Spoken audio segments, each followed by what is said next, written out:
This ABC15 Flash Briefing is sponsored by Sanderson Ford. All roads lead to Sanderson Ford. Hey, happy Saturday. I'm Amelia Fabiano with your top stories now from ABC15 Arizona. We're learning new details surrounding the murder of 29-year-old hiker Lauren Heike. Police now say she was stabbed 15 times on a North Phoenix trail last weekend. The attack is believed to be random. Suspect, 22-year-old Zion Teasley, made his first court appearance yesterday. Title 42 is set to expire next week. It's the pandemic-era rule that allowed the U.S. to turn migrants away because of concerns over COVID. Border towns are issuing disaster declarations ahead of what they're expecting to be a surge in migrants waiting to enter the U.S. Arizona may have to make even more water cuts next year, even as water levels rise at Lake Powell and Lake Mead. Several leaders of state and federal water agencies gave an update on the Colorado River and future projections of our state's water supply. In the short term, it is good news. The abundant rain and snowfall we saw this past winter likely means the highest flow of water into those two lakes since 2011. Leaders are hopeful any additional water cuts here hopefully aren't needed, but Arizona does have to work with other lower basin states.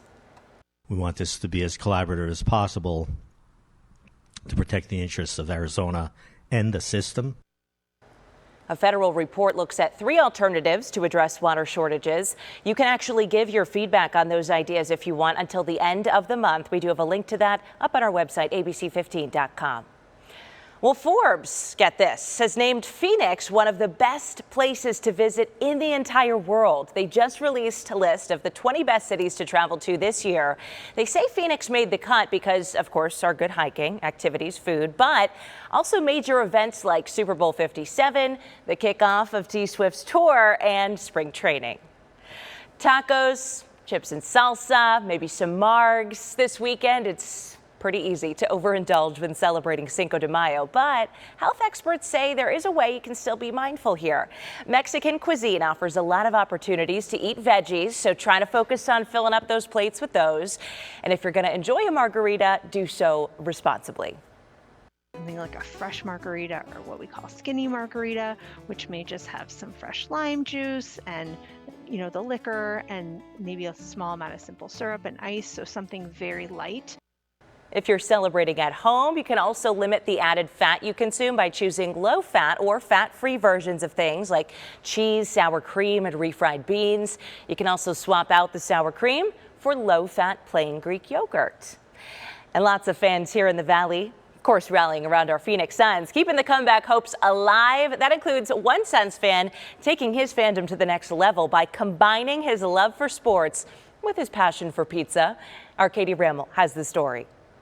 At first glance, when I first started making these, people were just loving them. You probably wouldn't guess these are pizzas. If you can get by the coloring in the cheese, it'll taste like a normal pizza, I promise you. Nick Yatsenko is the artist behind these unique creations. Pizza's my canvas and toppings is my medium. He's been around pizza for as long as he can remember, growing up in his family's pizzeria. I was born and raised doing it. I stood on a milk crate and I was kneading and making pizzas with my dad. Now he's putting a twist on that lifelong passion, crafting custom pizzas. So I like to be creative.